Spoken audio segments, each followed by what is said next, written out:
I've been trading full-time for now roughly 6 months. I've been trading every single day, not full-time, for the previous 1.5 years. I've noticed that during my journey, I've struggled to find the right system, the right indicator, the right method.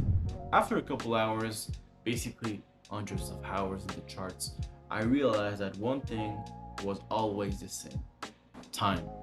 Whenever I tried every different system, there was times in which price moved a certain way. Price reacted a certain way as far as everything else around it. It was like time is something that price moves from or moves onto. And that led me to find ICT, in which if you studied well, which I'm sure you did, you found that time is actually the most important value because it is this thing that stays the same. Price is just a consequence of time, and time just is. And so after hundreds and thousands of hours studying the charts, I can tell you that the best indicator is time.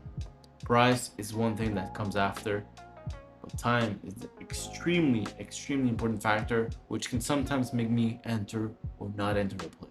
I would advise you to look into time way more, but I will also recommend you to join the community and to learn how I use time to enter trades. Thank you for being here, and I'll see you on the next one.